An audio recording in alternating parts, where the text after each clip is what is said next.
Bienvenidos y bienvenidas a esta entrevista que hemos preparado en torno al tema el dinero y las finanzas. La Escuela de Ciencias de la Educación, la carrera de Administración Educativa y el programa de Capacitación y Desarrollo Profesional unimos esfuerzos en torno a desarrollar procesos de análisis en el tema de las finanzas. El día de hoy contaremos con la participación del especialista Luis Emilio Rodríguez Badilla, quien nos expondrá algunos argumentos y reflexiones en torno al tema. Luis Emilio es especialista en el área de banca y finanzas, es profesor e investigador de la Universidad Estatal a Distancia, también de la Universidad de Costa Rica. Muchas gracias, Luis Emilio. Para iniciar, es importante empezar de lo elemental y lo básico. Quizá pueda desarrollarnos la pregunta, ¿qué es el dinero? Muchas gracias por la invitación, Ingrid. El dinero es básicamente el numerario en poder del público, que básicamente son los billetes y las monedas que andan en circulación, que están en circulación, más lo que es el cuasi dinero, que son los depósitos en cuenta corriente, de los cuales pueden disponer los habitantes.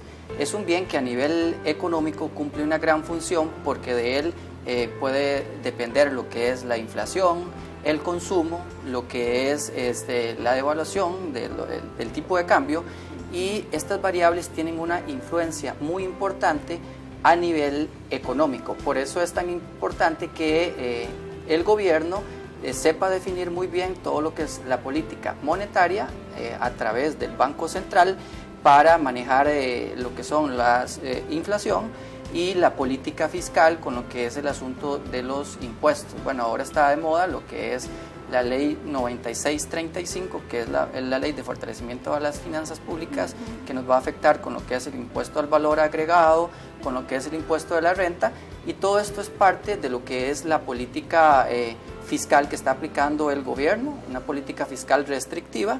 Y también hemos escuchado hablar de lo que son la compra o más bien la puesta en marcha de un proyecto que es los eurobonos. Con los eurobonos el gobierno vende instrumentos a nivel internacional y captura capital, y de esa manera puede saldar sus finanzas públicas y beneficiar de cierta manera a las empresas. Entonces vemos que hay un complemento en lo que son la política fiscal y la política monetaria, y todo esto va a influir en lo que es el precio del dinero a nivel nacional. Una de las principales variables que se van a ver afectadas es la tasa de interés. Con esto se pretende que la tasa de interés tienda a la baja, y al tender a la baja el interés, esto hace que se incentive lo que es la inversión local, porque los empresarios van a tener acceso a fondos a más bajo precio, y de esta manera incentivar los proyectos de inversión que sean rentables a la tasa de préstamo de los bancos. Por lo que podemos ver que el dinero es un bien que cumple un papel fundamental a nivel de políticas económicas y de crecimiento económico en el país. Muchas gracias, Luis Emilio. Efectivamente nos haces pues todo un recorrido sobre el tema del dinero, pero entonces ahora tal vez nos puedas exponer qué significa el dinero para un ciudadano, para un educador. El dinero para un ciudadano o un educador significa pagar los estudios, significa pagar el alquiler, significa pagar la educación, todos los servicios básicos. Básicamente es consumo, es poder de consumo. Y de ello va a depender mucho el nivel de vida de las personas, y por ende la situación de sus familiares, la situación económica a largo plazo proyectada por los mismos, y realmente producto de la buena situación económica de los ciudadanos también va a depender la salud de las empresas y el empleo que se genere. Entonces, en realidad, el dinero a nivel familiar, a nivel individual, cumple un papel de consumo muy importante, un papel de proyectar mi vida a futuro, de ver qué es lo que tengo planeado ser, de acuerdo a lo sano que sean mis finanzas. Así va a ser mi poder de consumo, va a tener que influir mucho, inclusive a nivel psicológico, si realmente estoy cumpliendo con las metas que tengo proyectado a nivel personal, como me proyecté hace 5 años que voy a estar el día de hoy. Muchísimas gracias. Ahora entonces abordemos qué papel tiene el dinero en el sistema económico actual. El papel del dinero en el sistema económico es como un regulador del sistema como tal. Y esto lo maneja mucho en política económica el Banco Central a través de la política monetaria. Y la política monetaria la podemos definir como el dinero que pone en circulación el Banco Central para incentivar el consumo. También lo puede manejar el Estado a través de la política fiscal, ¿verdad? Entonces, de acuerdo al precio que tenga el dinero, de esa manera se puede incentivar el consumo, se puede incentivar la inversión, se puede incentivar el crecimiento económico. Y cuando me refiero al precio del dinero, me refiero a la tasa de interés. Si la tasa de interés es baja, se incentiva la inversión tanto a nivel personal, para compra de bienes, servicios, para la compra de la casa, como a nivel empresarial para asumir proyectos de inversión que se pueden pagar a tasas de interés más bajas. Y todo esto tiene una implicación a nivel macroeconómico. Luis Emilio, un poco recapitulando lo que hemos venido conversando hasta este momento, ¿podrías brindarnos un ejemplo muy sencillo de la utilidad del dinero de una manera adecuada? Bueno, la pregunta es bastante interesante porque eso ya vamos a tocar temas de administración a nivel personal que pueden ser aplicados a nivel de empresa o viceversa.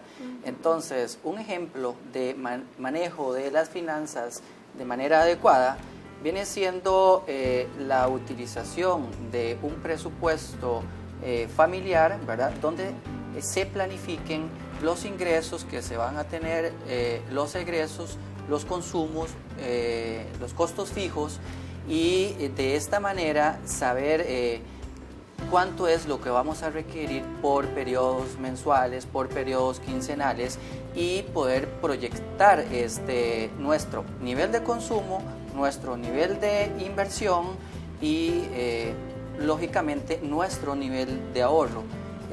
Lo interesante de esto es que no necesariamente tenemos que salir con ingresos iguales a gastos todos los meses, porque lo que es el ahorro es consumo a futuro.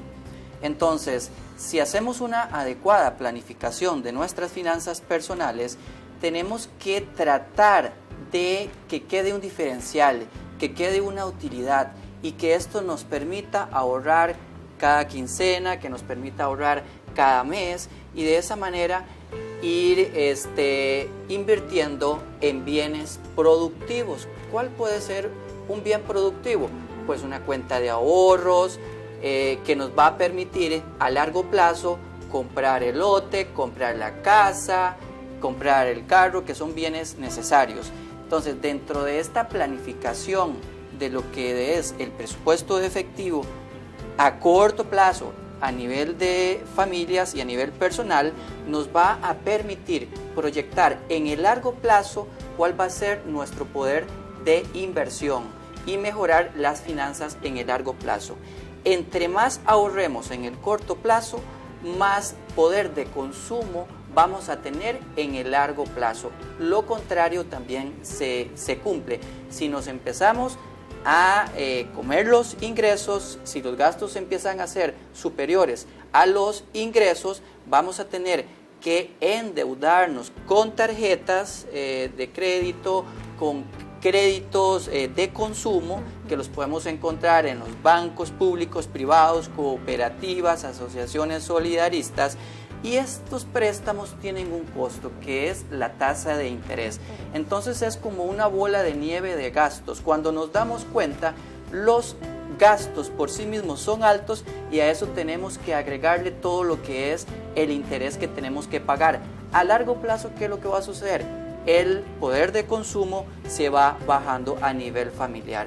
Entonces hay que tener mucho cuidado con esto, porque en el corto plazo lo podemos ir aguantando, pero conforme los gastos empiecen a superar mes a mes, año con año, los ingresos, va comprometiendo cada vez más nuestro poder de consumo, nos vamos a tener que endeudar cada vez más para pagar esos gastos que no cubrimos, y va a llegar un momento donde no va a haber punto de retorno. Hay muchas personas a nivel nacional que se encuentran bajo esta situación, que tienen salarios de 2 millones, 3 millones de colones y que reportan a las entidades financieras ingresos netos de 30,000 colones, de 100,000 colones poniéndole mucho. Y esto es una situación financiera que les va a afectar a 15, 20 años. Ellos todavía se pueden recuperar porque tienen un margen de ganancias, pero hay personas que ya no pueden pagar. ¿Cómo se traduce esto a nivel de bancos? Se traduce en que se incrementan los niveles de morosidad, los bancos tienen pérdidas y al final en el sistema económico esta situación empieza a impactar a nivel país porque se reduce el nivel de consumo de los habitantes. Entonces, la recomendación es que todos los periodos se planifique lo que es el presupuesto familiar, el presupuesto personal, que se tengan prioridades con lo que son los gastos, que se tengan prioridades con lo que son las inversiones. Y aquí hay que hacer una salvedad en lo que es gasto y en lo que es inversión. Un carro para una empresa es una inversión que se recupera a través de la depreciación. Un carro para una persona que quiera tener el auto del año es un gasto.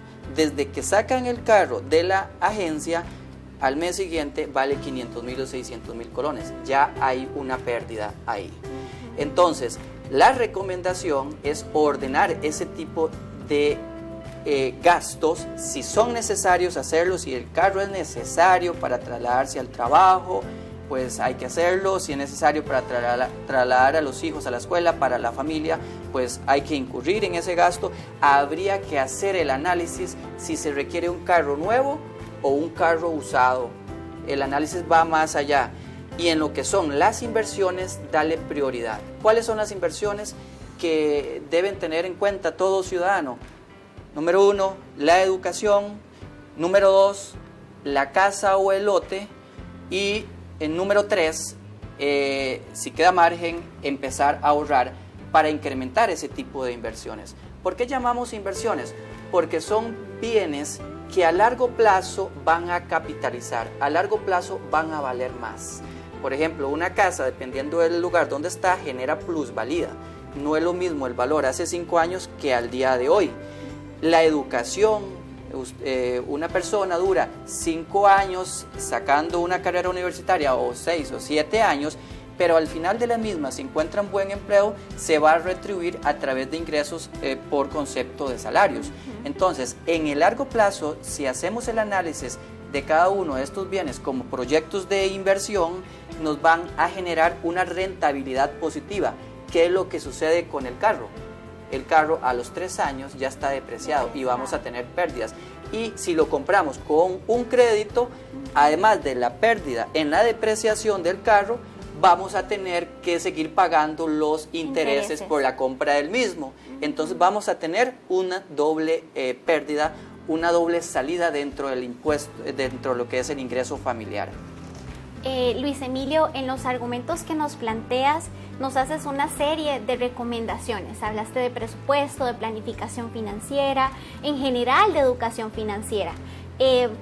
¿Dónde está la importancia de que tanto personas adultas como jóvenes puedan instruirse y puedan aprender del tema de finanzas saludables para su uso cotidiano? Qué pregunta más interesante la que usted acaba de plantear, porque la educación financiera en los jóvenes tiene que ver con el consumo de los ciudadanos futuros.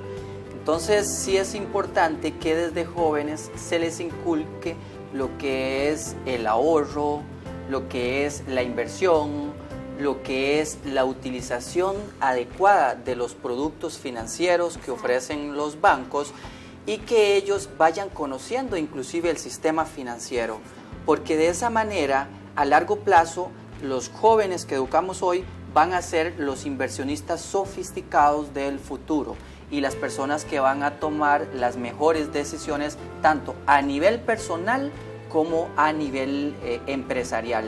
Y esto va a tener una influencia muy grande a nivel económico.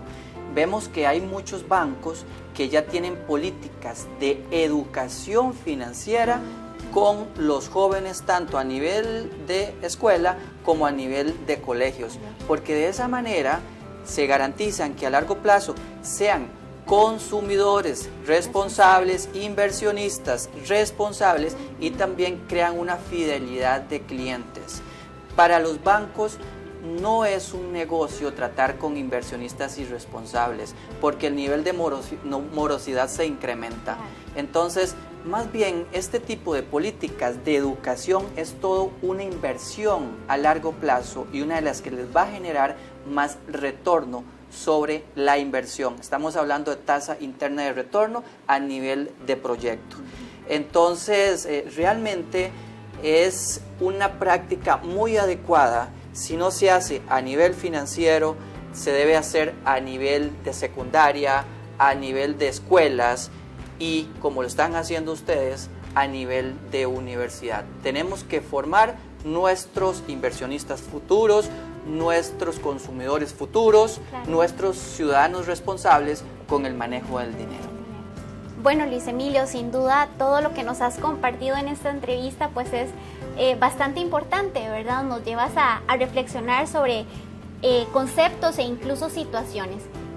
Para cerrar, quisiera que nos compartas alguna reflexión, una reflexión dirigida a docentes, a estudiantes, en el marco, evidentemente, de las finanzas saludables para la vida cotidiana. La frase que engloba todo lo que hemos venido hablando es la adecuada planificación. De esa manera, a nivel personal, podemos determinar en el corto plazo cuántos son nuestros ingresos, nuestros egresos y nuestro poder de inversión a largo plazo. Y podemos organizarnos para que los mismos sean ejecutados tal y como los hemos venido planeando, como los hemos venido pensando. Entonces, en realidad sí hay que sacar tiempo para definir prioridades, para saber cuáles son los gastos que son estrictamente necesarios, las inversiones que tengo que hacer en el corto plazo y que me van a significar un incremento en el consumo a futuro, y sobre todo tenemos que cuidar que eso que hemos venido planificando realmente se ejecute tal y cual estaba pensado hacer. Muy bien, con esta reflexión concluimos la entrevista. Luis Emilio, muchísimas gracias por tus ideas y tus aportes. Nosotros seguiremos desde acá reflexionando en torno al tema de las finanzas en pro de lograr culturas financieras saludables.